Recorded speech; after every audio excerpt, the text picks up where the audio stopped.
themselves, right? And all of that. Okay, today is the last session, so maybe I'm not audible. Just a second. Is it with all of you, or rest of you are able to hear me clearly? Uh, yes, audible. I think I'm audible. Probably you can just increase the volume. Maybe that can help. All right. So one question, increase the volume. Uh, the volume, I don't control the volume uh, actually, right? Maybe you are sitting in a crowd place, probably.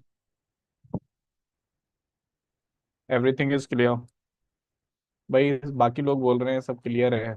Volume is good. ठीक है. It should be fine. So this is the GitHub repo on which we are basically working, right? So we are working on React. All right. Uh, so guys, if you have any doubts, we can have your questions as well, since this is the last session. Maybe we can address these questions at the end. Uh, okay, maybe I'll give you some time to ask the questions at the end. But let's continue with the project first, and let's learn few really good things in React today, right? Uh, so maybe let's go to react.dev. If you go to reference, then you will realize that React is relatively a smaller library, right? It does not have a lot of things in there, right? If you see the overview part, the hooks part, there are a couple of hooks which you can definitely use, but the most important hooks we have already seen, right? Uh, you can go through the other hooks as well. Maybe in the today's session, we can discuss about custom hooks as well, right? How you can write your own hooks. So we can do that. But first of all, let's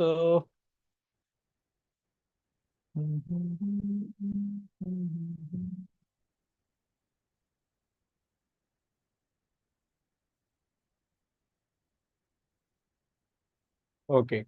So in the previous session, we have discussed about how state works, what are props in React, how do we attach events, right? So all of those things.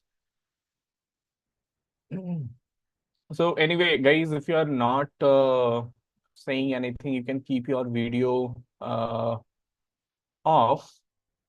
And if you have anything, you can uh, speak in the mic, I, I think, right? Okay. Okay.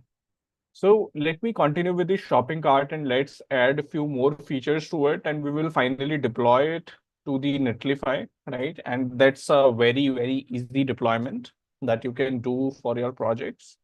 So I'll just cd into the shopping cart. So this is the change directory command. I can just change the directory to shopping cart, and this is my React application basically, right? So let me just restart the server. So the server has started, and let's just fire up the server in the browser as well. So, okay. So this is the slash path, but if you go to slash products, so you'll actually get the products from fake store. That is what at least we have done. Few words in Hindi. यार क्या सुन रहे हैं मतलब तुम्हें हिंदी में?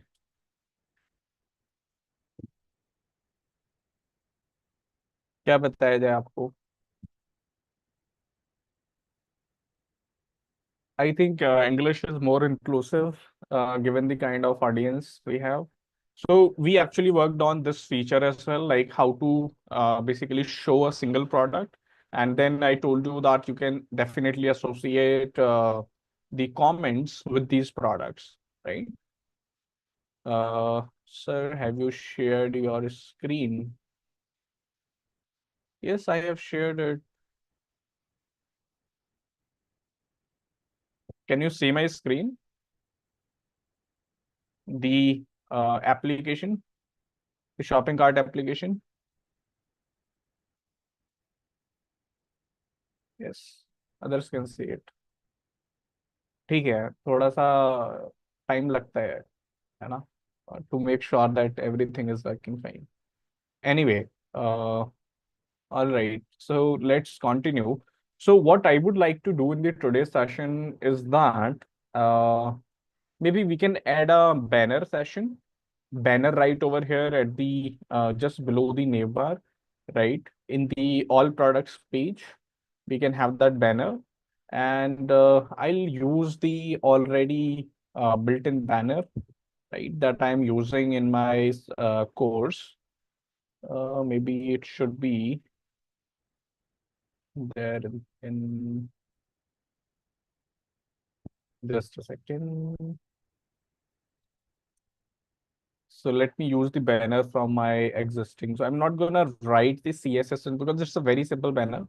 I'll show you the code. I'll walk you through the code as well. Not a big deal. So you can see there is this banner, and this is what the banner is. It is having a box, and it has got few CSS in there, and then the heading and all, right? So I'm gonna use the same banner so that the UI is little bit more aesthetic, right? For our e-commerce app. So what we can do is I guess you now know very well that we can definitely create a simple component to do this. And I can just say banner dot JSX, JSX, right? And let me just paste that code, and let's go to the pages, all products, and here we can include our banner, right? Like this. And okay, it also has something called search bar, right? So let's have that search bar from here only, right? So there is a search bar, simple search bar again, created using Material UI, right? Let me just copy this, and let's create one more component, that is, or let's create a folder first. Search bar, right? And let me just write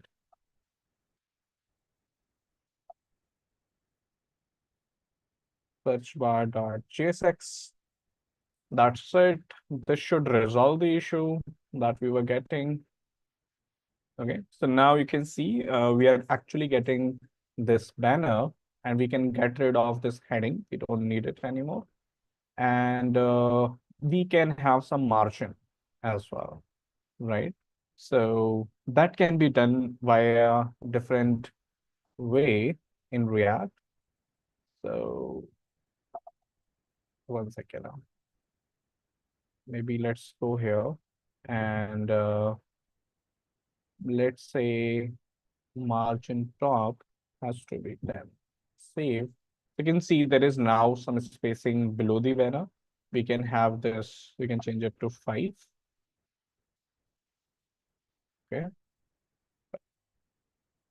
ठीक है, क्या कह रही है जनता बाकी? I joined late. Could you brief what you are teaching? So we are building this application. We are continuing with the implementation of this shopping cart that we were doing in the previous two sessions. And today I'm going to introduce you more good things in this application, right? Can you share the official YouTube channel of GFG for recording? Yeah, you can just see the YouTube channel.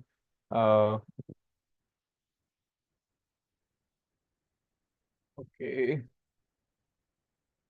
So this is the YouTube channel. Okay. And you can see the videos here, I think. This is the GFG YouTube channel. Okay. Let me paste the link. Just a second.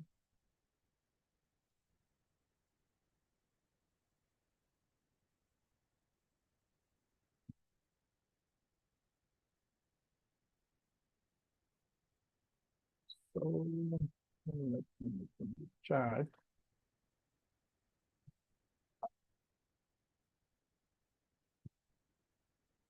So this is the channel where these videos are available. Okay, you can just search and you'll find these videos. You can search for this Master Man, right? You'll find it, I think.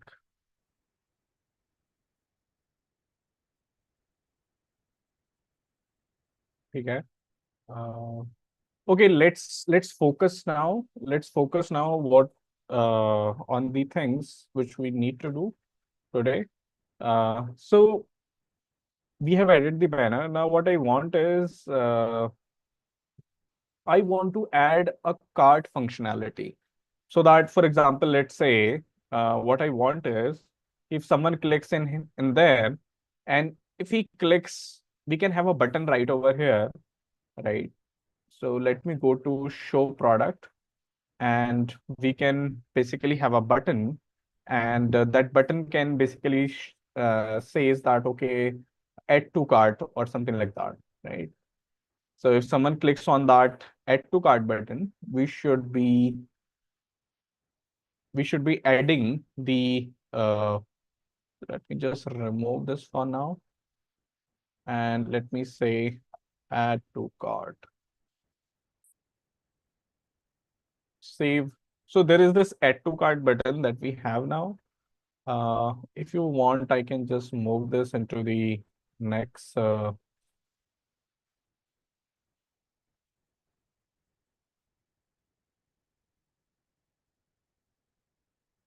I think waiting room.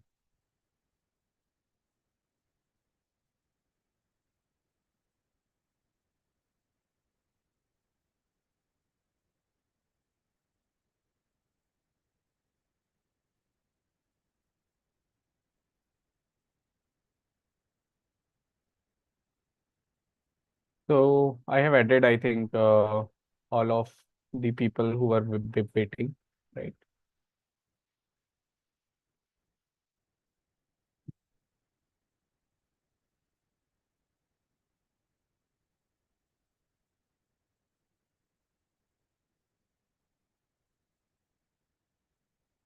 So, all right, guys. I think that's fine.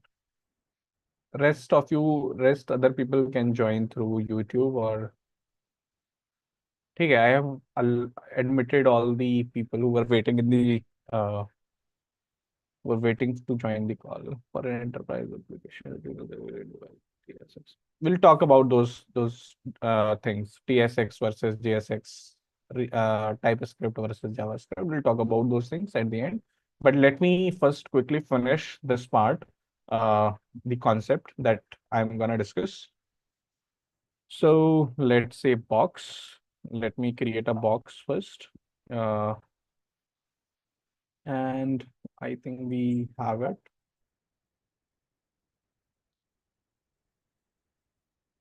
So now we have a button right over here. And what I want is that we should display a kind of cart right over here, right? And we should display that, okay, this item is added to the cart, right? So I also want to display like how many items are there in the cart. So for example, if there are four items in the cart, then I want to display a kind of badge, right? So what is a badge? Let me tell you that. Yeah, I'm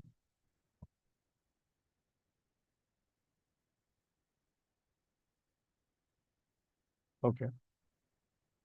Badge.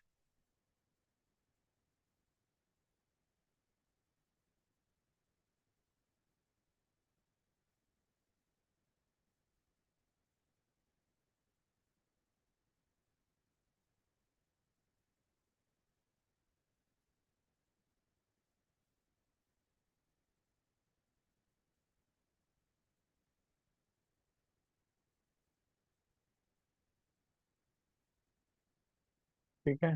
So that's okay.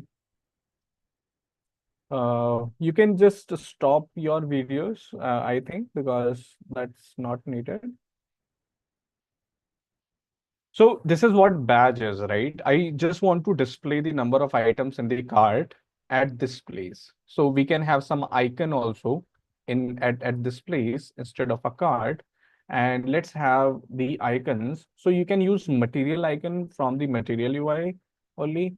Let me just close this and let's see. Let me just search for icons here, right? Material icons. And you can see there are a lot of icons in there. And what I want is I want a cart icon, right? So we can use this one if you want, right? So you can see this is a component and we can just place this component inside the navbar. So this is the navbar. Let me just import it like this. And instead of this text, we can basically use this thing. Save, and you can see the cart button right over here, right? Or the cart icon right over here. So this is how easy it is to basically add the icons using Material UI. Now, what I want is if someone clicks on this, it should be added to the cart. So what do you think, how we can achieve this? Any idea? How can we do this?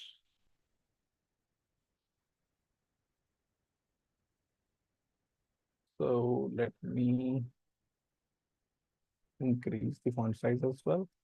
And okay, what do you think? How we can manage the cart? Chirag is saying use context hook. Okay, why use context hook? No idea.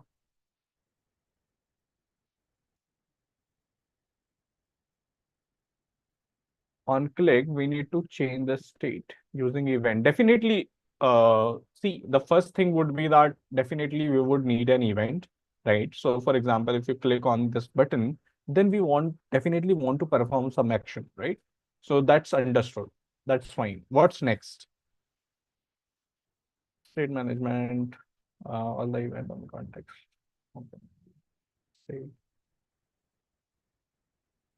See, on click event listener.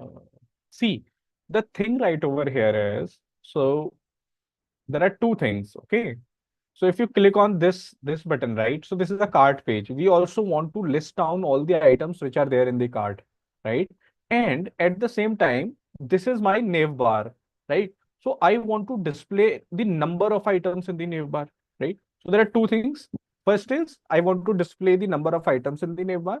Second is I want to display the items, actual items which are there in the cart, right? So two things. Let me admit others as well.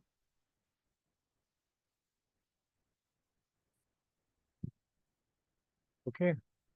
So what we need is what the problem right over here is that this is my cart page, okay?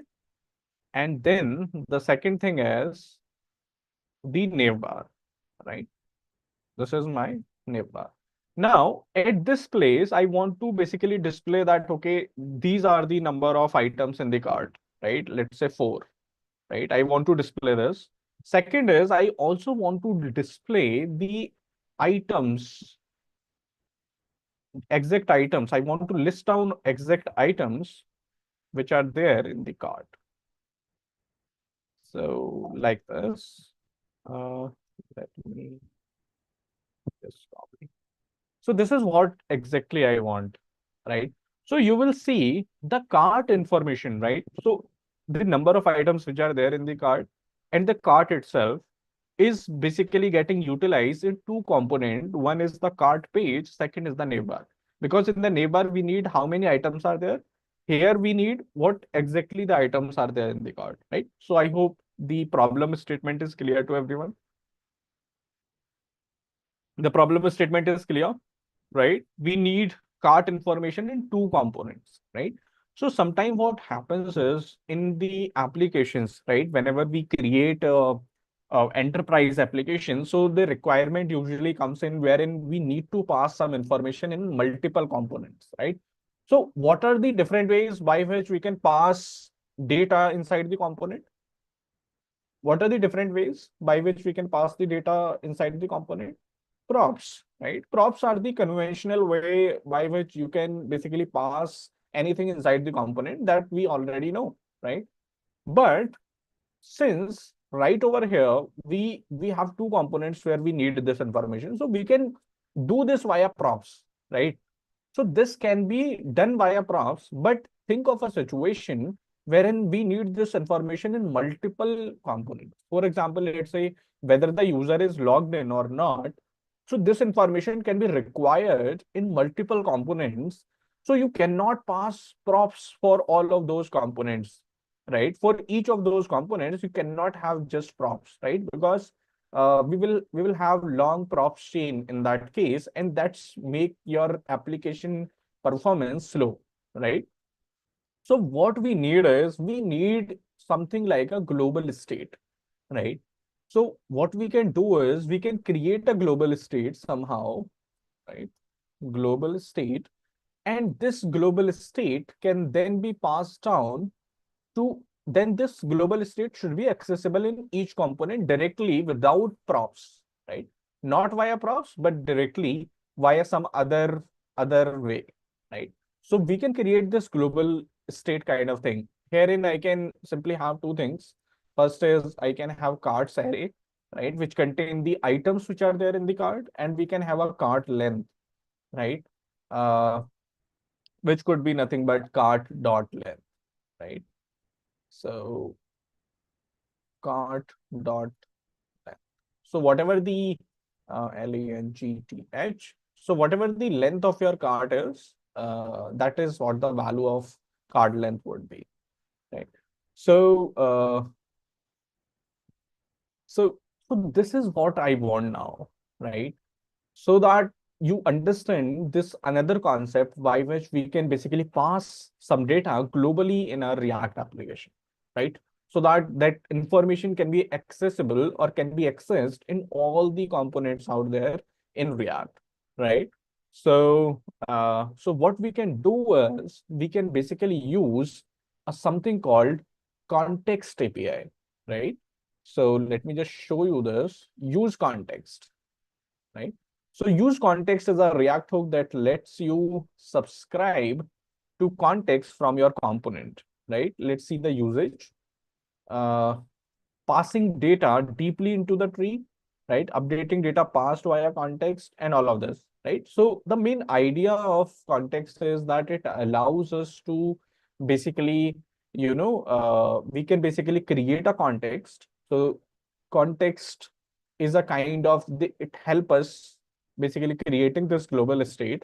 And then we can basically access this context in our application from any component, right? Whichever that component is, and however uh, deep that component could be, right? So uh, let's now uh, let's now try and create the context, and let's see how we can create the uh, global state in the React applications, right? So this is a very classical use case of global, like this is a very classical use case for passing the data globally, right? So let's now do one thing. So let's say something like a store. Let's create a store. We can call it a store. Store is generally used to denote that, okay, this store is kind of accessible across the application, right? So what I can now do is I can just create something called cart context. Cart context dot JSX, right? It would be a JSX element, right? And I can just say RAFCE. And what I can do is, so there are two things. Whenever we create context, so there are two processes. Just look here carefully. What I am trying to say is, e first is, this is, let's say, your app, right? And then there could be multiple components inside your app, right? There could be multiple components in that. So the first, what we need to do is we need to first basically pass the context to the app, right? We should enable the context, right? And the how do we enable it? With the help of something called context provider, right?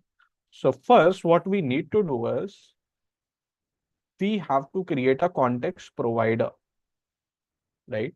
And then what we can do is we can use using that provider, we can pass the context in our app, and then we can consume that provided context inside any component.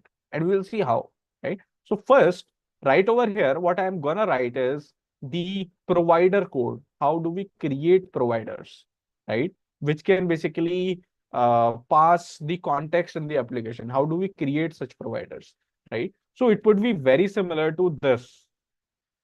So the way we are passing or enabling the browser router, the same way we are going to create our own provider. So this is also a kind of provider, right? Which basically provides the React router stuff inside our app, right?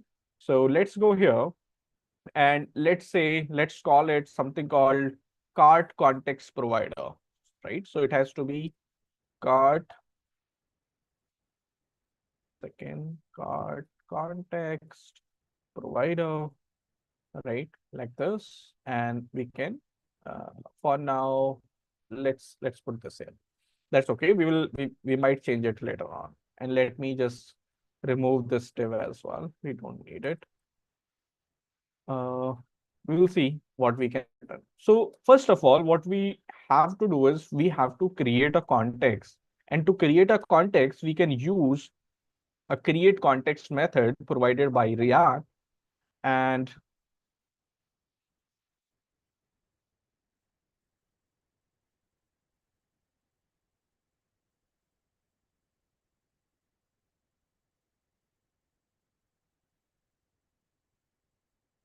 okay, so what I can say is I can simply say const uh, cart context, right? And then I can say create context, and then you can basically initialize this context, right? So what all values you want inside the context, you can put those things here. So I will have a cart, which would be initially would be an empty cart.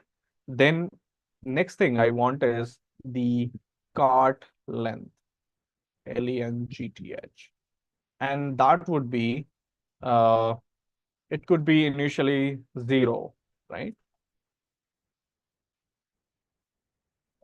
Just a second, I'm facing little difficulty. So,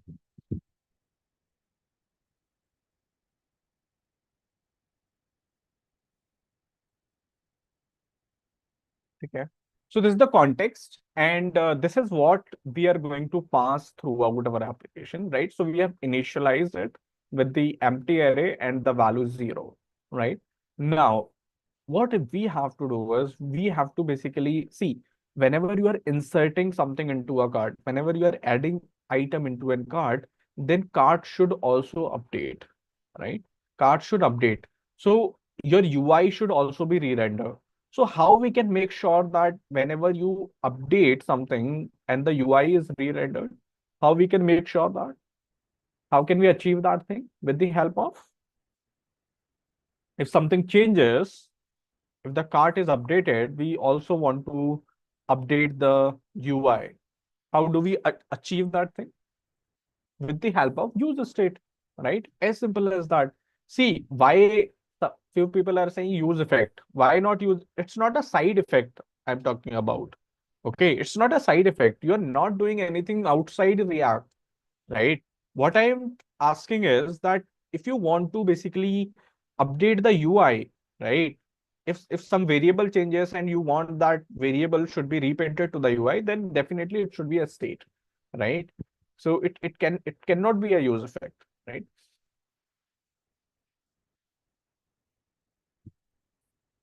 The cart length from, yes, we'll actually get it from there only, Ayush. Okay. Yes, Chirag is correct. Okay.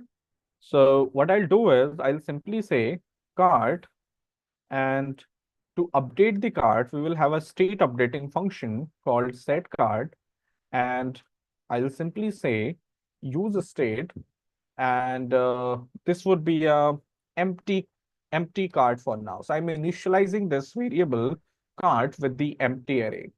Now that's okay. So what now I can do is I can simply say const context, and just facing a lot of trouble in 1 second now.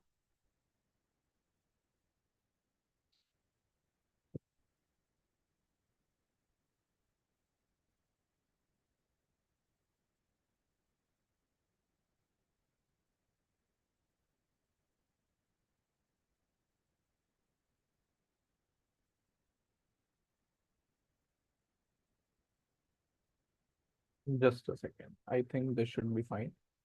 Can you see my screen?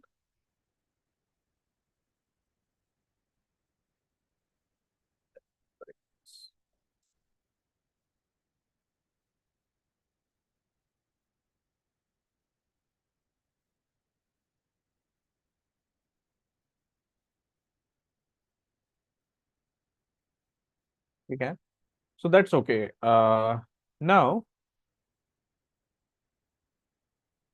so we have a cart and set cart, the state updating method, and the use state, that is fine. Now, what I'm gonna do is I'll simply say inside the context, I'll basically pass the cart that we are going to have, and the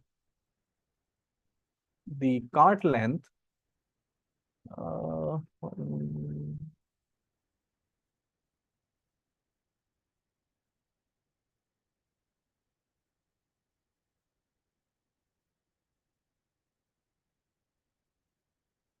cart length should be,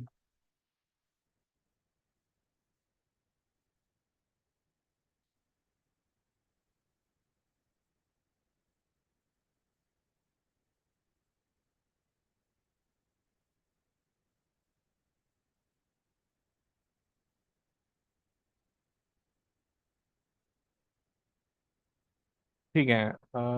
Yeah, I'm not sure why I'm facing all of these issues. My screen is like as soon as someone does something on Zoom, so the focus shifted from my VS Code to Zoom, and that's why I'm facing difficulty in typing. Anyway, so we have a cart and the cart length, and the cart length would be cart dot length, right? So this is the context that we have created. Now, this context need to be passed down, right? And how we can do that is basically we can simply take this cart context, and whenever we create a context, so what happens is there is this property provider, right? We get this property called provider, and what we can do is we can accept a props here, and right over here I can simply say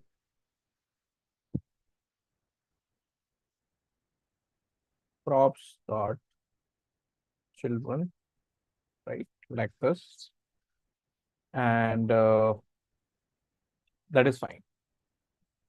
So whatever I wrap inside this, that whole thing is going to be passed here, right? It's going to get passed here. And if I, what we can do is we can also attach a value here, so that this value is actually a context, right? So which is nothing but our context object. Uh, context object. Okay, like this. So let's say if this value is 10, right? So this whole thing, this whole object will get passed.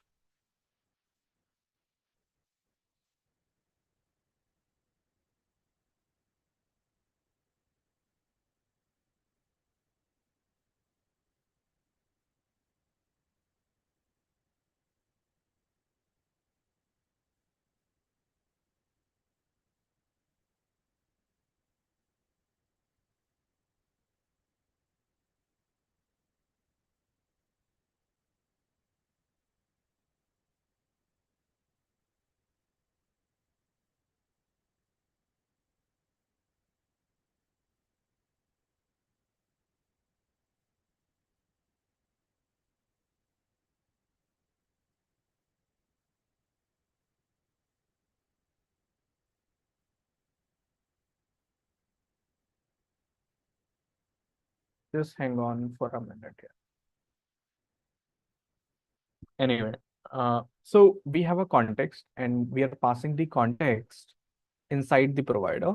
And whatever now we are going to put here, the context will automatically will get passed down to all the childrens, right? So now what I'll do is I'll just go to my main.jsx file and I'll simply say import and I'm going, so there are two things. One is the cart context. So that could be the default export, and this could be the named export, right? So you can read about named export and default export. So this file is exporting two things, the provider and the context itself, right? So the provider and the context, right? So that's okay. Now, if I go right over here, what I'll do is I'll simply say cart context provider. And what I'll do is I'll just wrap my whole application inside the provider. So this enables this pass down the context throughout my application, right? So if you want to see this, let me show you that as well. Let's go and inspect, right? And what we can do is, let's go to components. So you can see there is this thing called cart context provider, right? Cart context provider. And if you go right over here, uh, you can, this is the provider, and you can see the provider has got these values, the cart and the cart length, right? So this is from the extension we can see. Okay. So the context has been passed, the cart context has been passed inside our whole app, and we can now start accessing it. Now, you have created a context. Okay. Let me just bring in. Uh, so you have passed down the context. Now you have to consume that passed down context in your React application. So for example, in my navbar, I want to consume the context. So how will I do it? I'll simply say cart context. So see, I'm not importing the provider, I'm importing the context here. And what we need is we need a hook provided by React, which basically help us wire the context to the component, right? So that hook is known as use context. So use context hook basically help us consume the context, right? So let me just format and what we can do is we can simply say context is actually use context, and I want to use the context called cart context like this, and I can print the value as well. Console log context. And if we go here, open the console, you can see we are getting this object right over here called cart and cart length. So this is our context only, right? Uh, now, so if I let me return, let me just reset it to 0 and let me pass 10 right over here. If I pass 10, so you can see cart length is 10 here, right? Where whatever the length we are going to pass in the context, that is also available. The same length is available inside our navbar also, right? Right over here. So this is how we create context at a very basic level. And this is how we consume any context, right? So that's what React. You can just look at the documentation as well. Let's go here.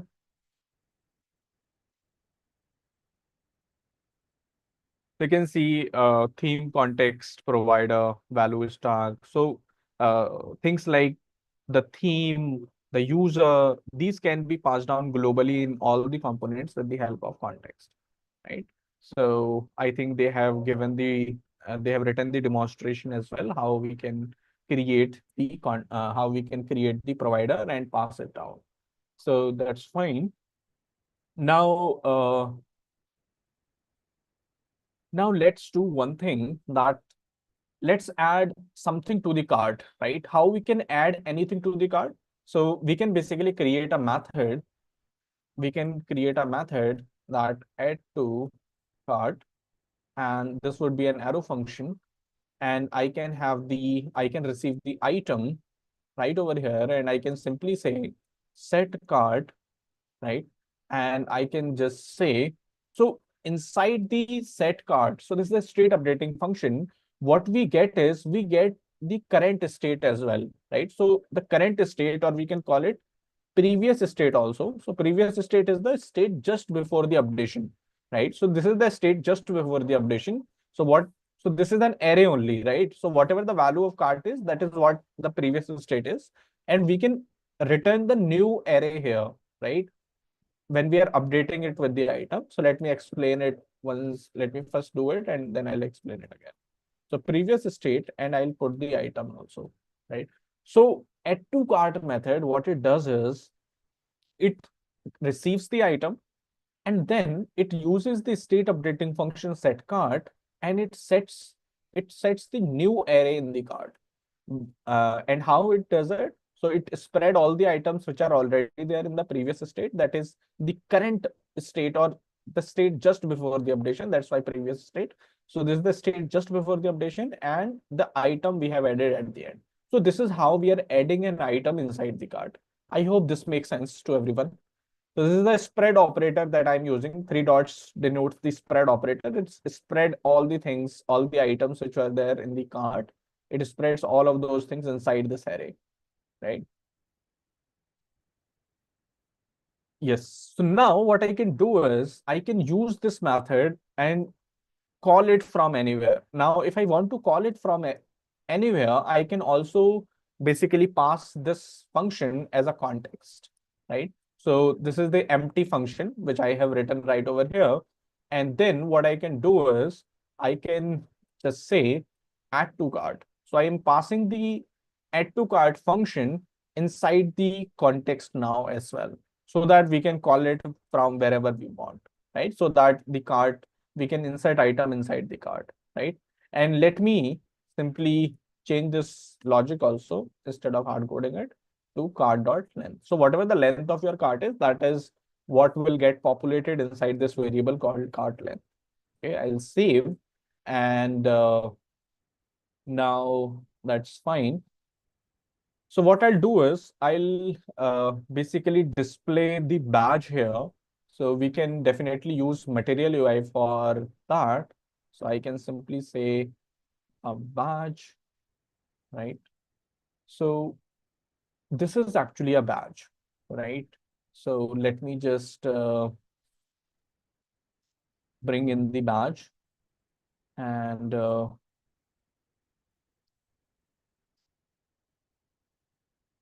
I'll just format, and instead of this, I'll put save. Let's go here. Badge is not defined. Let's bring in the import as well. Let's put that import, and this should work. So you can see the number right over here as well, right? And it could be secondary, right? The color could be secondary, so that it's like purple color. You can see it now clearly, I think. So the value is 4, right? If I give 10, the value would be 10 right over here. So if I want the value of this thing, if I want this value to be displayed, then what I can simply do is I can simply go to the navbar, and right over here from the context, I can just say cart. I can just grab the cart length. I can just destructure the cart length, and I can put it here, right? Save. So you can see there is nothing right over here, right? Because 0 is not recognized as a uh, true value, right? If you give 10, then it is actually printed. But if you say, because the cart length right now is 0, right? So as you add new item, the cart length would change, and the same would be displayed right over here as well, right? So this is very, very easy. Now let's do one thing. Let's add the item in the cart. So how we can do that? By simply going to our show products page, and right over here we have a button, right? So let's go to products and let's click on show. So if you click on this add to cart button, this item should be added to the cart, right? So that is the functionality that we are looking for. Okay. So how can we do this? So this can be done. First of all, I need to listen to the click event, right? So I'll have to write the event on click. What I want is add to cart handler. So I told you why we call them handler, because these functions are not directly called by us. These are called by the in underlying event listener, right? So hence the handler functions. So that's okay. Let's just define these functions. Const, let's say add to, what is the name of the function? Add to cart handler. Okay. And now what I can do is if I want to insert anything into the cart, how can I insert item into the cart now? How can I insert it? How can I insert any item in the cart? We can simply use our add to cart method. That's it. And since it has been passed down as a context, it is accessible right over here, right? So what I can do is I can just say import. First of all, let me just wire up the context with the component, right? So I can simply say context, or I can say cart context. We can have better variable names, and I can say use context, and do we have a use context? Okay, it has been added, and the cart context you can put here. So this basically wires your component with the context, right? Now the context values, since they are available here, what I can now do is I can say cart context dot add to cart, and we can supply the object here, right? Whatever the object that we want to add to the cart. So that object would be what? That object would be nothing but our product, right? So whatever the product that we have, that should be basically added as a item inside the cart. So I can just have a check. So I can have a early exit right over here. If there is no product, then simply return, right? Do not do anything, right? If product is there and someone clicks on add to cart button, then what I can do is I can just pass the product. Save. So here, what we are doing is we are passing the product directly, and it would get passed down to the function, and it would be updated to the state. And since the state has updated, we will update the whole context as well, right? So let me just show you that this should work now. And we can print the context as well somewhere, right? So let me just print it here only. Uh, let's print the context object here. Okay. Save. So you can see at this moment, the card does not have any product in there. There is this function that we are passing. That's okay. Card length is 0 because there is no item in there, right? Now, if I go and add something to the card, just a second.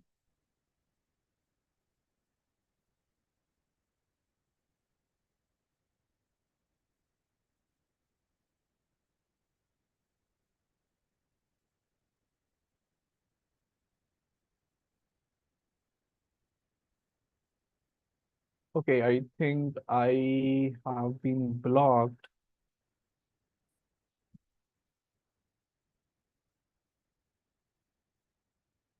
Okay, I'm getting it now. So if I go here and you can see, if I click on add to cart, you can see the array size has increased to 1, and there is one item which has been added to the cart. That is our product, right? And then if I go to my carts page, I can basically see it, right? So,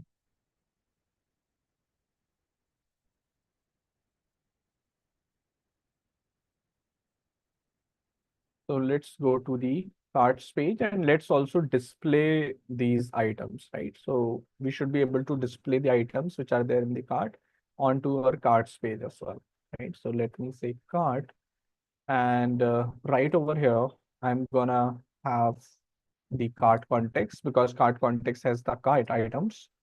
I will simply say use context from React, and I'm going to use the cart context, and I'll grab the cart, and let me just format. And here we can basically list down all the items which are there in the cart, and we can use some material UI components to do that, right? Let me grab some horizontal kind of card if it is there. Hmm,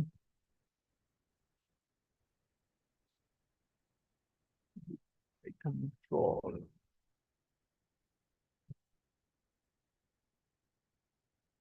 So if you want, you can have this kind of card. Okay. So what I can do is I can simply go to the component and I can say cart item, right? And inside the cart item, we can say cart item dot JSX, right? RAFCE, or we can just paste that thing which we have just copied. Okay, it's using theme. We don't need that.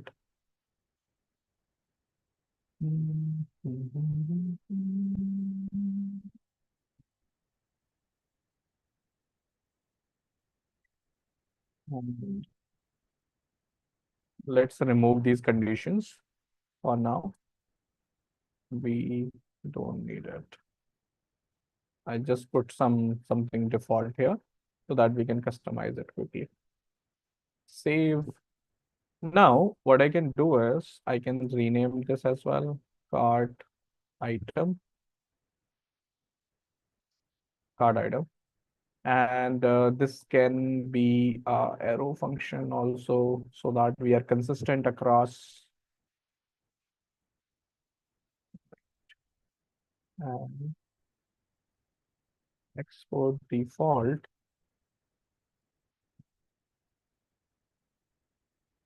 cart item. So that's okay. We will receive props here, and using those props, we can basically fill in the data. Right now, let me go to my cart. So we have this cart right over here. And what I can do is I can basically say cart.map, and I'll get the item. And for each item, what we have to do is we have to create something called cart item. Cart item. And let's first see this thing, okay? At least what we are getting here. So refresh, there is nothing in there. Let me add. So on refresh, since see, we are not storing the cart permanently in right now, which we will do ultimately in a moment. We'll actually store it, right? We will store it in maybe local storage, let's say for now. But ideally, this should be we should store or update the cart in the backend. We should store it in the onto the server side, right? Anyway, so let's go here, add to cart, and if I go, so you can see we are able to see this cart. Now let me just fix the style for this, and then we can actually display our own data. So what I can do is I can have a box, and so this is the very easy way of just adding a quick styles.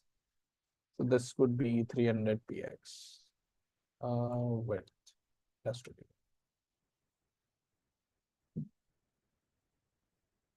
It has to be an object.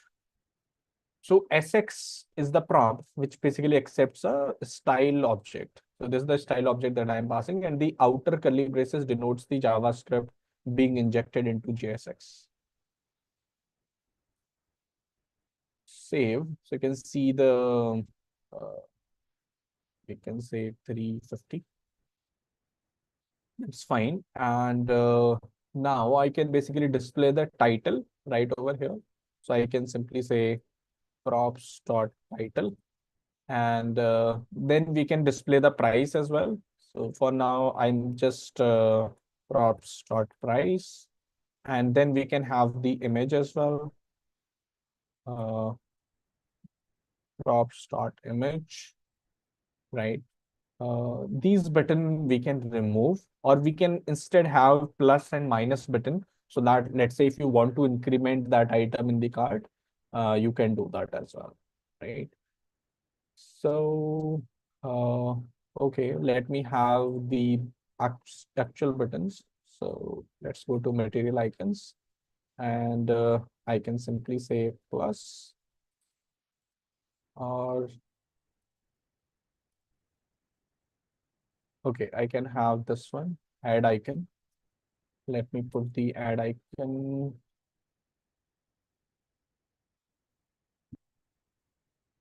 I'll put the add icon here. Save. Let's go here. Let's add item first. And so we are getting this plus sign, which is okay, okay. Now let's have minus also, so that we can increment the item in the cart as well. Remove button. So let's say,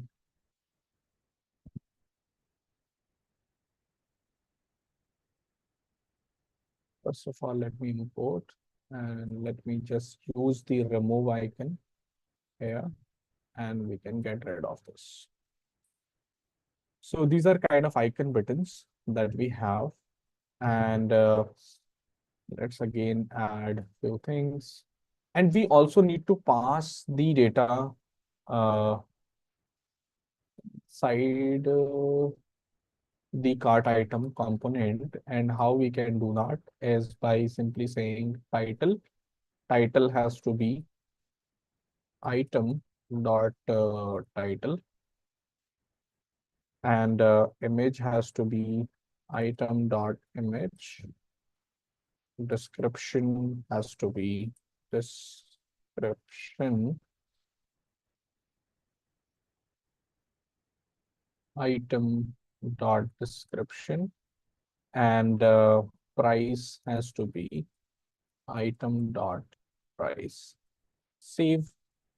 If you go here,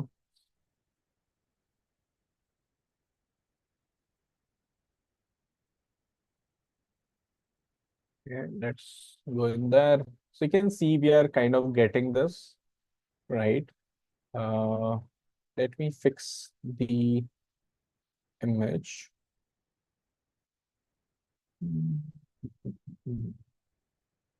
Height has to be 100%. So, and we should have margin bottom to be, let's say, 3.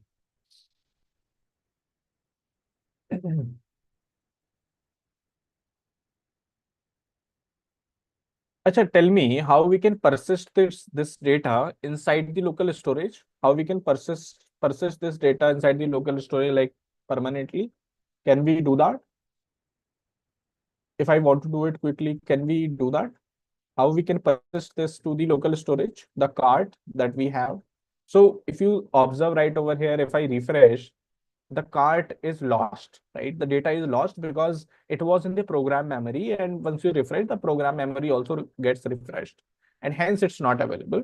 So what instead we can do is, uh, we can basically dump our cart inside the local storage, right? So what I can now do is, so that how where we should place that dump part, that item cart, where we should place that dump part. So whenever the cart changes, right? Whenever the cart changes, I want to sync that change to the local storage, right? Whenever you are updating the cart, right? Whenever let's say this cart is changed, I want to sync that change to the local storage. So local storage local storage, is it a part of React or is it the outside world? Is it a local storage the part of React or it is something like which is outside of React? So this is the outside, right? So what we will have to do, we will have to kind of perform side effects in order to sync this card to the local storage, right? So uh, how we can write my use effect? So we can simply say use effect, use effect, and inside the use effect, I'll say whenever the card changes, right? So the dependency is card. Whenever this changes, then simply do something like window.localStorage.setItem. This is the method which is used to set the item in the local storage. And I can simply say cart and that cart. So I'll have to see this cart is actually a JavaScript array, right? So I cannot directly store anything. So there are a few things. Let me clear this and let me show you again. So if you see, this is the local storage. Now, if I do something like local storage dot set item and let's say temp, and if I put an object right over here, right? So for example, let's say A is 10, B is true. If I put an object here, or let's say array of objects here, then this is basically this value is also typecasted to a string. So you will actually see we will lose this array, right? So local storage. So you can see the temp against this temp key, the value is something like object, right? So or you can see like this as well. You can call the get item method and you can simply say temp, right? You can see we are getting object, but ideally we should have an array right over here. So what we can do is we can convert the array into a JSON string and we can then store it, right? So what I can do is I can simply say JSON.stringify. This is the method which basically converts the JavaScript objects such as arrays into a string, into a JSON string, right? So why we are using JSON string? Because we don't want to lose the array properties, right? So I'll simply say cart, right? So whatever the value of cart is, that will be set against the key cart, right? By stringifying it, right? So use effect will take care of syncing the cart change to the local storage. But whenever we refresh, so we will have to load the data from local storage back to our state as well, right? So that it's available. So how I can do is see, since this is a JSON string, if you have an object, let me just show you this thing. Let me just write it here. So if you have a JavaScript object, right, and you have a JSON string, right? So basically, what you can do is from, and you can come back here as well, right? So if you convert JavaScript object into JSON string, then you use this method called JSON.stringify. Stringify, right? And if you want your JSON string back to JS object, then you can use the method called JSON.parse, right? So these are the two things. Now, so what I can now do is I can simply say JSON.parse, and I'm going to uh, grab window.localStorage.getItem, and I want to grab cart. And if cart is not there, then I'll simply say empty array, right? So this is the JSON string for empty array, right? If cart is not there, then treat empty, like convert this thing into, so if you do basically something like JSON dot parts of this, so you'll actually get an empty array. So if cart item is not available inside local storage, then basically use this and can parse it into an empty array and initialize the cart state, and then it can be used. So now you will see that data will be persistent in the local storage, right? So if I go right over here and if I click on add to cart, if I go here, so you can see the items uh, in there, right? And if I refresh, so you can see again we are able to get this, right? It's not getting lost now because we now have local storage in place, right? So it's asking that, okay, we should pass a key prop. So let me do that as well. So I can simply say key has to be nothing but item.id. It should be fine now. Encounter two children with the same key. Okay, let me use title then.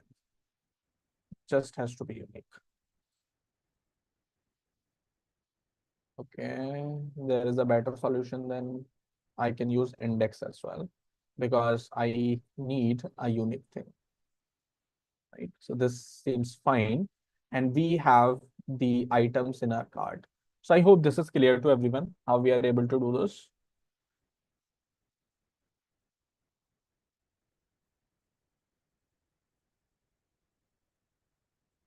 Okay, so that's fine. So this is how you can utilize local storage to basically does this, right? Let me just fix few styles in the card, right? Uh, and margin bottom can be X, right? And height has to be 200 px. We say 100. Acha, it's fine. Let's have 150. Or let's go back to the original height. Not a problem for now. Okay, this is okay, okay. And we can say padding left is 20 px, right? So that there is some spacing or 40 px. So this is fine, I think. Uh, right? So we have the items in the cart now, right? And they are persistent as well. We can add more items. Let's say I'll go and I'll add this as well. So you can see it is now 5. And if I go back and if I add, let's say, just focus on this number. If I click on this, you can see it has now changed to 6. You can see these items has also been added to your cart, right? So local storage is basically, so let me tell you, if you go in your browser, okay, if you go in your browser, then you will see this is the part of this is all client side storage, right? So everything in there is a part of client side storage. So whether you use local storage, session storage, index DB, cookies, cache, storage buckets. So these are all the things which are these are all the memory related stuff which is available onto the client side, and we are utilizing one of them. So local storage is also a client side storage.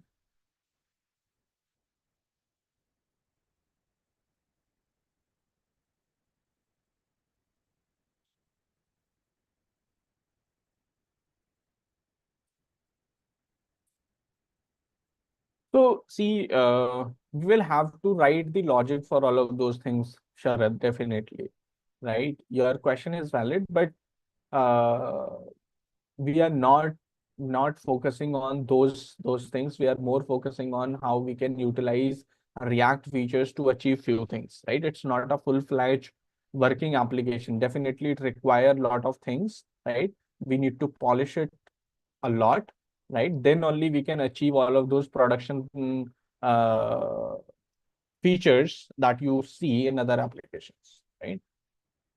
So I'm just trying to make you understand how things works, at least for now. Okay. So you can avoid storing sensitive information in the local storage, Ayush, right? Uh, can we use other storage also for the persistent behavior? Okay. Acha, tell me one thing. See, this item is same, right? This is the same t-shirt, right? But it has been added 4 times.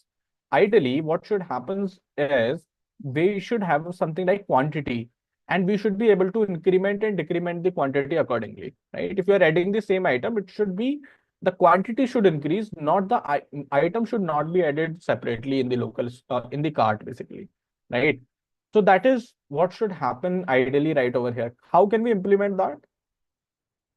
So there must be some change at this place, right? When we are adding an item, we will basically have to perform a check. If that item already exists, then we will increase the quantity. Otherwise, we will add it as a new item. Okay. So, so we have to do two things, right? So check if item already present in the cart, and if yes, so how we can check that? So we can check basis upon the ID that we are getting, right? So I can simply say is present, right? So I can simply say cart dot uh, sum. So there is this method called sum. It basically returns true or false basis upon the check, right? So what I can do is I can simply say item, let's call it new item. Okay, let's call it new item. So item, and if we do something like item dot id, if that is equals to new item dot id, right? So some will basically check, some will basically loop over the cart, and it will check if the ID present, if the item present in the cart has the same ID as the incoming item, right? Then it will give true. Otherwise, it will say false. So we can simply say if is present, then we should increase the quantity, right? We should increase the quantity. So let me do one more thing. So when we are basically adding the item, right, we should add the quantity field as well. So I'll do product, I'll spread the properties which are there in the product, and I'll by default keep the quantity as one, right? So when we are adding the item to the cart, we will also have the quantity by default as one, and then we can basically play around this quantity variable. So I can simply say if it is already there, then only update the quantity. And how we can do that is basically set cart. So I can say previous state, and I can simply say previous state dot map, right? I'm going to use the map method, and I'll simply say item, and I'll simply say if item dot id, right? Uh, if item dot id matches the new item dot id, then what I want is I want to return everything which is there in the item, and quantity should be item dot quantity plus one, right? So otherwise, I'll return the item as it is. So there are a lot of things, right? So let me break it down. So if you see set cart, so this is the callback function. So whatever is being returned by the map, so map is going to return the new transformed array, right? Basis upon the previous state. Previous state meaning the state which is just before the updation, right?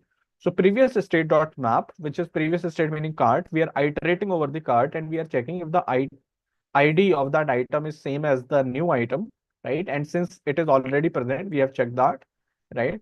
So what we can do is we can simply perform this operation, right?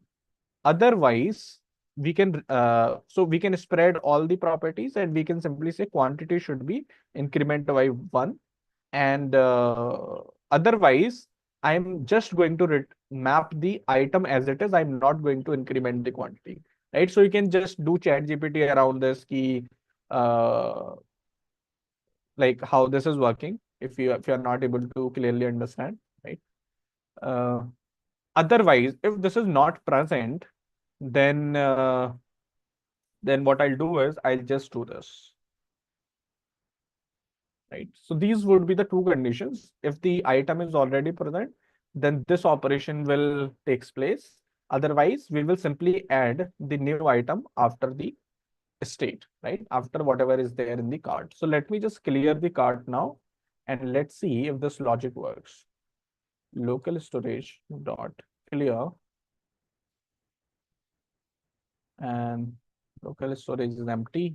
If I refresh, you will see there is nothing in the cart. If I go here, add something.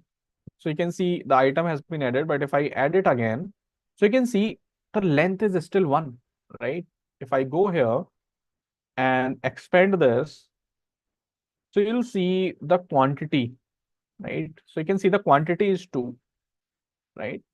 So that is how exactly it works. Now, what I can do is I can also display this inside the cart item, right? I can say typography. mm, Display this here.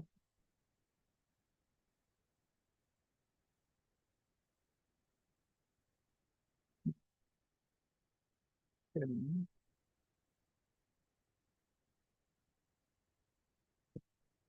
yeah, format, and it has to be quantity, and we should pass this here as well. QTY should be item dot quantity. So whatever we are receiving from the context, that quantity has to be passed here as well, right? So if you see, the quantity is 2 right over here. Right? Let me remove the dollar, and I will simply write quantity is 2, right? So if I refresh, you can see this is still saved there, right? This is still there. Now, if I go and if I add something new, so the fake is store API is kind of creating problem because we are requesting them a lot. Definitely, they might have put a rate limiter. So rate limiter basically stops someone from, bombarding the server again and again, right? With the request. If we go here, if I add this to the cart, and let's see, you can see 2 items have been added. Let's add a few more stuff. Let's add this jacket, and we have added 4 jackets now, right? So this is how easily you can use context to basically create these kind of stuff, right? Now we can also display the total amount which user has, right? And all of this information, we can display that as well. So since we have the cart, and cart has the price as well as the quantity, we can compute the total price, right? So we can create a kind of grid in which we can have these two things, right? So I can say grid, and grid is container, and we can have a grid, and so I can put this thing inside a grid, and we can have a column, one more column. This has to be a item H1 total price, right? So you can see the column right over here, and we can basically have the spacing should be 10. right? Or maybe should be 50, right? So we have this right over here, the total price related stuff. Uh, or we can say order details, right? So now right over here, we can basically print the order details, right? So those order details would be nothing but the total sum of the cart, right? So I can have we can basically use typography to have all of those things. And let me grab it.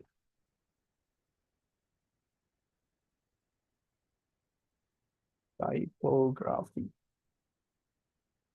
Okay, let me use H5.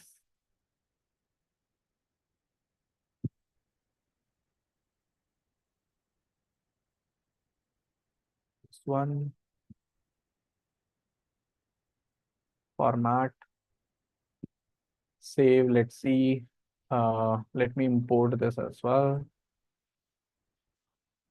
Import typography. Save. Okay, we need to import. Let's see. Item from has been removed. Okay.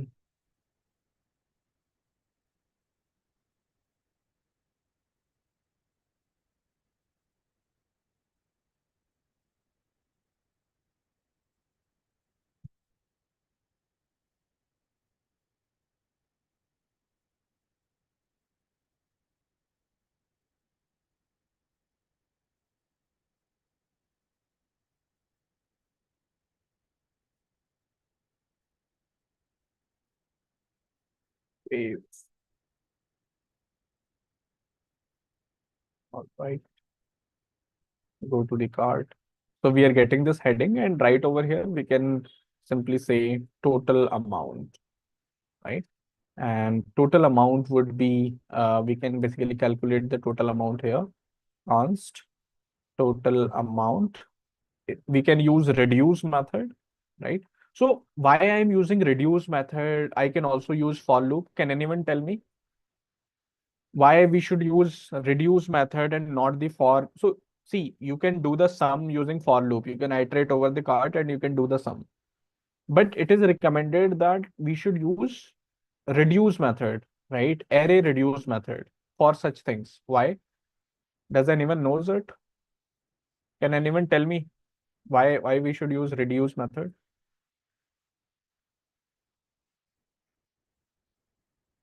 So see, there is this thing called declarative versus imperative way of writing code, right? Declarative versus imperative programming, right? So, what is recommended? So, imperative programming is when we, basically write everything that, okay, how the for loop will work, from where it will start till where it will go, right? When you are specifying all of those things, that is the imperative way of programming, and it's not recommended, right? We should, because it's more prone to errors. If you're step writing down everything by yourself, then it's more prone to errors and it's not readable at all, right? You're not able to read the code, right, properly. But declarative way of programming, on the other hand, abstract way the the procedural details, focus on the logic and desired outcome, right? It allows the compiler, and so basically it increases readability, it increases your code quality, right? So that's why I'm using reduce, right? I'll say reduce and I'll go and say item, and I'll simply say item dot price should be item dot quantity. So I'm just multiplying it and I'm just initializing the sum to 0. So reducer works on two things. So there has to be a sum and then there has to be item. So reduce in this function, right? In this callback function, which we pass inside the reduce, there are two arguments. One is the accumulator. Accumulator is which is going to accumulate this result. And item is the regular item which is there or the regular entry in your cart, right? So that will be passed. and we can simply say sum plus, right? We'll have to write like this: sum plus item dot price into item dot quantity, and sum is basically this sum value is basically initialized to 0, and this should be the total amount that we can pass. Now let's go and see this. So what is the problem now? QTY is not defined. Okay, quantity is not defined. Item, 1 second. Okay, and it should be item dot quantity. ठीक है, check था, ठीक है, बीच बीच में check करता रहता हूँ, तुम लोग ध्यान दे रहे हो या नहीं? ठीक है, it was just a check. So all right, so now you can see the amount, right? And you can see the lot of zeros in there. So we can use the to fixed method, right?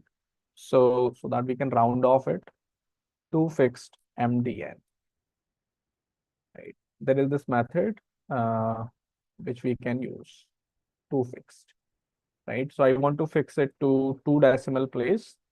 I can simply say dot to fixed, save, and you can see the amount right over here, right? Dollar. So this is the total amount, right? Maybe you can cross verify, or we can just clear up the local storage.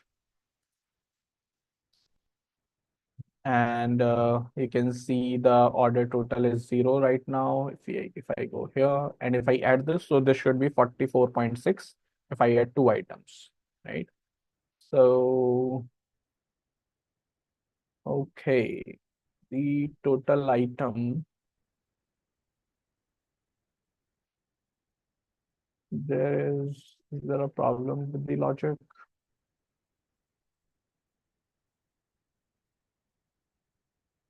Item dot price. So this has to be multiply, yeah. Sorry, my bad. Okay. This is fine now. We are now getting the correct answer. Right? Again, check that. Okay. Let's add few more things and it should be fine. Right? So you can see the amount is also getting updated. Then we can basically have a checkout button if you want, right? Uh, we can bring in the material UI checkout button, right? Right over here. So variant has to be outlined. So we can have a checkout button which can basically initiate the payment gateway, right? So this is how we can implement these things. The main takeaway in all of this discussion, or in the today's discussion, was the context API, right? So that you understand where you can use context and how this makes our life easier. So that was the main takeaway, guys. Okay. So all right, how to connect to payments. So then you can use things like payment gateways such as Stripe or Razorpay or any other payment gateway out there, right? To basically, so on the checkout button, you will have to basically call the payment gateway. Payment gateway will redirect you to the payments page. You perform the payment and you redirect back the user to the success screen, right? That order has been placed successfully, something like that. So I hope that is fine. So let me just summarize what we have covered throughout these sessions, right? So we have seen how we can use React router, right? We have seen how we can create a layout, right? We have seen the hooks such as use state and use effect. Use effect is for making side effects, right? So that we have seen, and we have kind of created a simple application which can be basically deployed as well. So if you want to deploy it, so since this is just a front-end application, this can be easily deployed on Netlify, right? So let me just show you how you can. So you can see Netlify basically offers a drag and drop facility, right? So what I can do is I can, once I'm done with my code, right? Once I'm done with my React code, I can just say npm run build, right? So this will create a production build, uh, and you can see we'll actually get a dist folder. So dist folder is a distributable folder, right? Let me open this. So this is the dist folder. It has, see, your React code has finally compiled down to the index.html and CSS and JavaScript, because your browser only understands these two things, right? So all of this thing, whatever we had done, this was just for the development, right? Ultimately, React code boils down to nothing but the simple thing, that is HTML, CSS, and JavaScript, right? That is what it is. And now we can deploy this thing, right? So what we can do is we can basically just drag and drop, right? So I can just drag and drop this thing and it will be quickly deployed on, so I'll just say, so it's getting uploaded. You can see uploading and it will be deployed, right? So you can see open production deploy. So you can see this is your app which we had developed. You can create the landing page by yourself and I can simply say products. So there are few issues which you might face with the Netlify, right? You can maybe deploy this on Vercel. That is, so you need to basically configure few things, right? So let me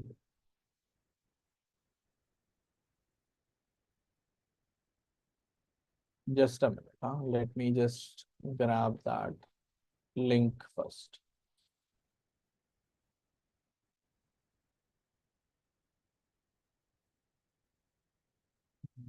Let's go to products.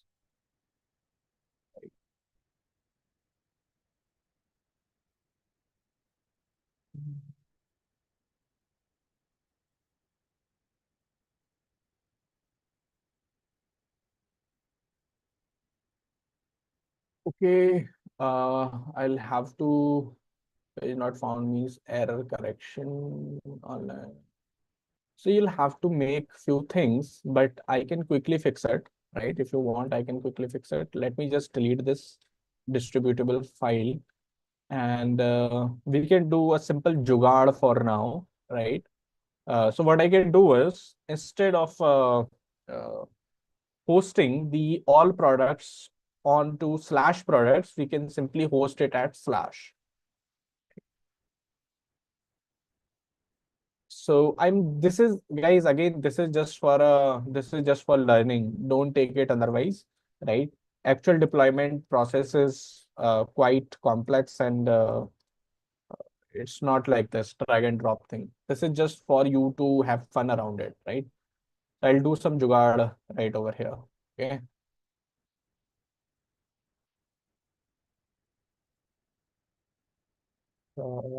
Okay. We again have developed distributable thing. And what I'll do is I'll update this. Mm, mm, mm, mm. Let's say deploy. So you can see need to update your site. So here I can basically again drag and drop after the updation. Let me place it here.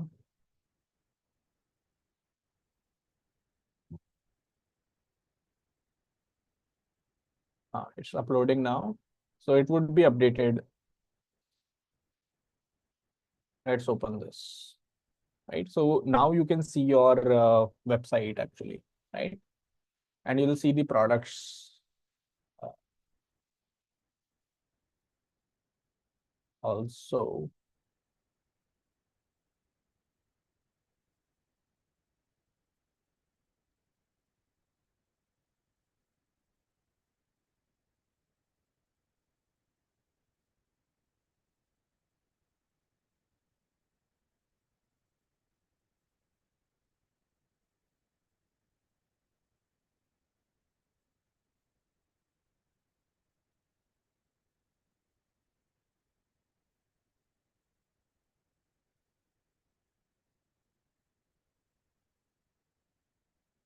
try this in Chrome.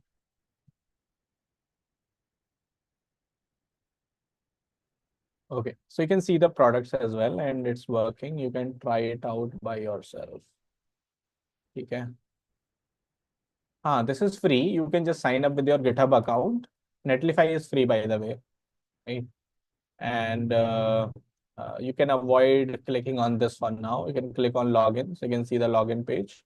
The cart, there is nothing in the cart. Uh, Now let me, you can fix these minor issues, I hope.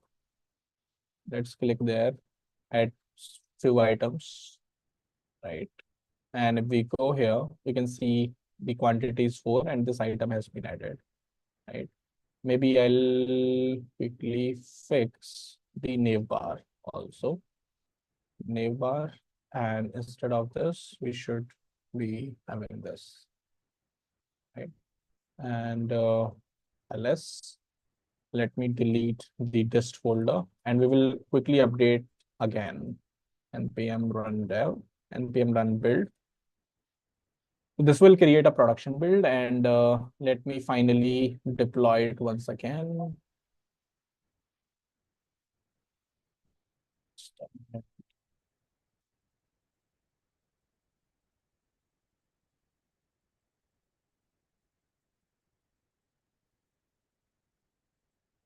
It will be uploaded again.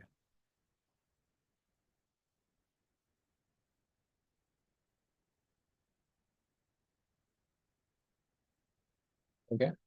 So you can see this is fine. And if I even click on products, so this is okay, okay now. If I go here and come back to products, we are here, right? So this is kind of working fine. Maybe the link has been updated. You can try this. Okay, now we can have your questions, guys. Okay. Uh, See, I can bring more of these kind of sessions if you're interested. So you want like on which topic you want these sessions in future? What to learn further in order to get ready for real world industry? What is the roadmap? So see, first of all, if you are in college, right, I would recommend that you do DSA properly. Okay. And apart from that, to enrich your resume, you should work on the projects. Like you can pick up these things such as web development, or if you are interested, or if you are into machine learning kind of stuff, so you can do that as well. But this is the most easiest part. You can build your applications, right? You can deploy them, and if you are able to build something good, you can monetize your applications as well, right? So I would recommend that do DSA, do some development stuff, learn front end, back end, both, create some good applications, put them in your resume, post them to GitHub, right? Put all of those links. So that your resume is at least it's compelling, right? It's at par with others also, right? Because these days everyone is doing these kind of stuff, the development and all of this, right? Uh, pagination is a easy part, Narendra, I think. You can just Google it or do Chat GPT. I think that would be sufficient. Payment gateway. See, payment gateway, maybe I'll bring some other video or another session, payment gateway, or we can continue building this. We can integrate payment gateway in the next class in this. I'll talk to the team. If they allows us, then we can integrate the payment gateway, or we can polish this application further, right? Or maybe we can do backend integration.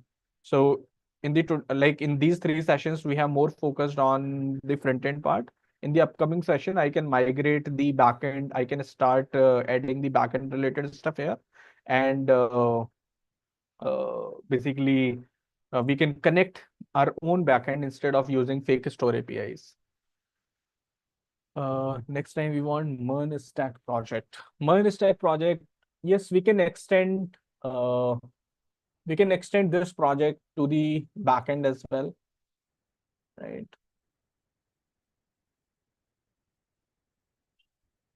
Uh, yes, and you can also join my course at GFG, right?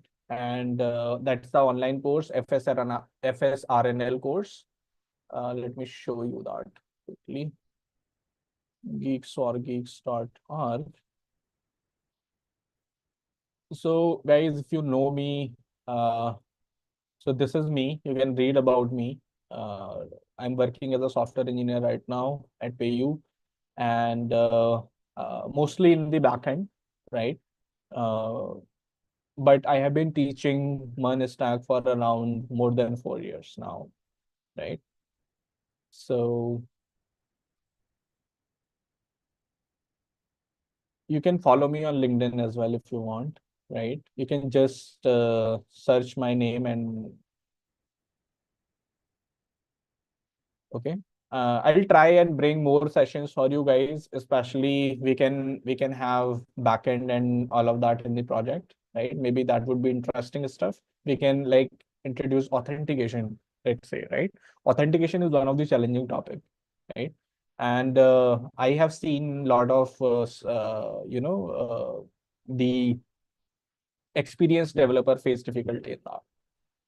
Resume tips. Here, resume should be the go. Simple tips are key. If you should have the single page resume, right? है ना? Second, it should be simple. Don't add fancy stuff, right? Keep it formal, and add the experience if you have any. Otherwise, like the education part, the projects part, right, and the other things, right? You can have those things as well. So meaning you can just see the standard resumes which are out there that might help you, right? Maybe I can share. I have a guide on resume basically. Maybe I'll share it, or maybe we can have a session around resume development as well. Projects to be added in resume.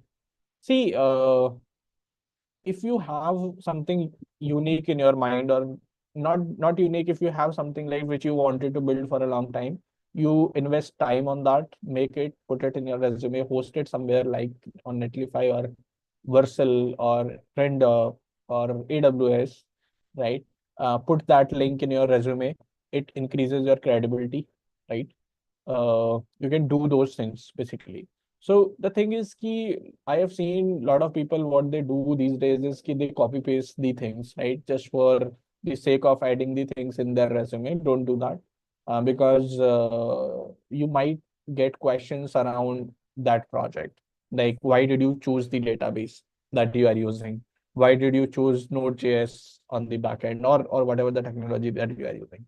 Right? So you will have to justify those questions or justify your answers that okay, that's why I'm using this database, I'm using MySQL, or I'm using MongoDB. So you should be ready with all of those answers, right? If you are working on a project, you should ask yourself before even creating a project, you should ask yourself, okay, this project I'm going to build on MERN. Okay, what kind of problems are solved by MERN? What does this stack brings to the table, right? So you have to ask these questions. If I am using a particular database, what does that database brings to the table, right? What advantages does it add, right? So you should ask those questions, right? So we discuss these things in the course as well. If you need kind of structured path towards all of these things, you can join the course. Okay.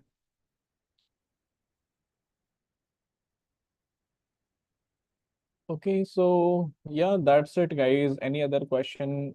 Yes, I take interviews from PayU. I have taken a lot of interviews at PayU, and apart from PayU, I have taken interviews in my previous orgs as well, right?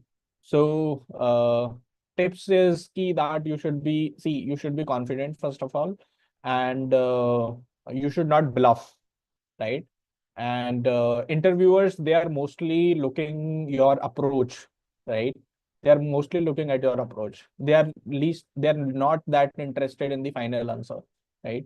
So we are more, as an interviewer, what I look into the candidate is that the candidate is able to understand the problem statement which I am trying to give to him, right? he is able to ask the relevant question out of that problem statement, right? So for example, let's say if I have given him that, okay, you have to find the prime numbers between A and B, right?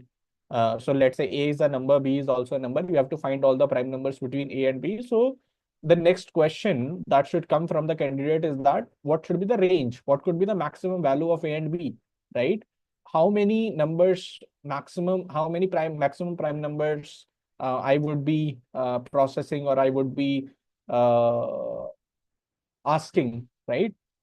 So those questions, if you are able to understand, or if you are able to break down the problem statement into smaller problems, and then you are trying to solve it, and you have solved it 80%, then we as an interviewer, or in my interviews at least, I have like accepted those candidates, right? So focus on the basics, right? Don't bluff, don't do rectification, uh, right? Go on what and why and how, explore everything, make your concepts clear, right? Those are the things which will basically sail you through the interview, right? Because if you do rectification, you will just forget everything, or you might miss a single thing. You won't be able to answer cross questions. That is another thing, right? If you do rectification. Certificates नहीं है यार, इतना important नहीं है, not that important, certificates are not important if you do not have any, not a problem, right? I don't have any certificates in my resume, by the way.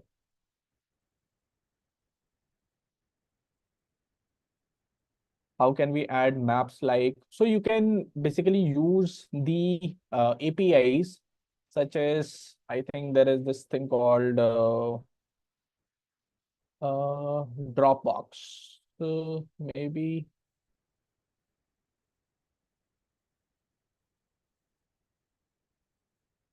not a Dropbox.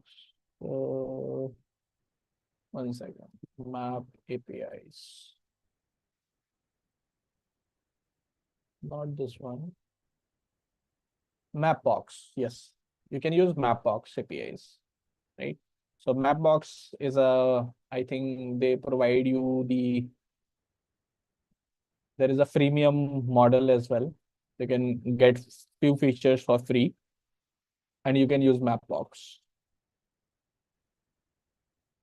Is it good for, sir, I'm learning on stack, so it is good for campus placements.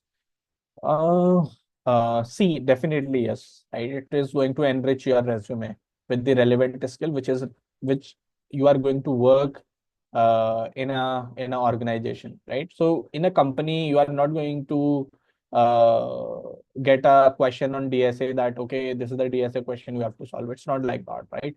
Ultimately, you will have to do development in the company, right? So the companies or the startups, they look for the people who are already skilled in those things, right? Which you are for which the profile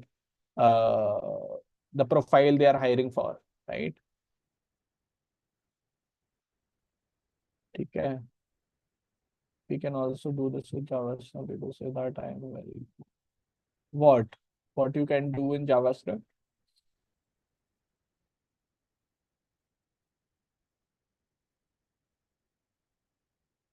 DSA. Yes, if you want, see, you can do DSA in JavaScript.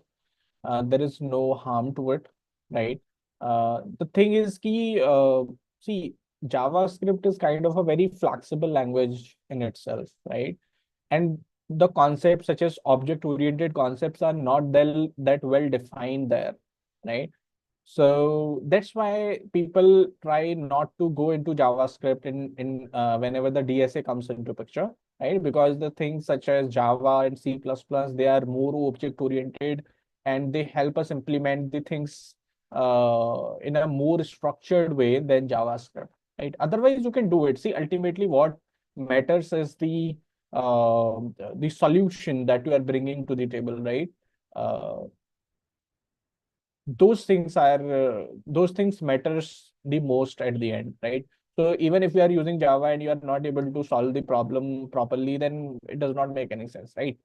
So language is a secondary thing. Primary is the concepts, and whether you are able to do that, or whether you are confident about whatever you know in JavaScript, right? How much DSA put in comparison to man or for man? Yeah, at least you should be good with lead code medium questions. ठीक है CPP relevant to real world industry. CPP C++ is mostly used in research, right? So if you see the browsers, uh, the JavaScript engine which these browsers are using, that is written in C++. If you are using MongoDB database, the source code is again written in C++. So it is more low level and performant language. It is more used to build the tools that you might be using. But not in the development, right? Like product development. So if you go in a company like Swiggy or Flipkart, you are hardly going to use C++. It's not there because there we build products which are helpful or basically for the people, right? For stuffs like buying things and all of that. So other tech is much better and basically help you know like create the products in a fast way, right? C++ is too low level language and it's rare to find good developers for C++. So that is also another constraint. So technology, most of the companies adopt the technology for which developers are easily available in the market. Okay, so those all of those things are considered. Good developer. Okay. So that's it, guys. I think, sir, please add today's code on GitHub. Yes, guys, I have added. I'll definitely push that code also to the GitHub. And this is the GitHub, by the way. You can follow me on GitHub, right? You can just click on follow. And I'll try to bring more sessions around these things. Okay. So let me just push it quickly and then we can end the session.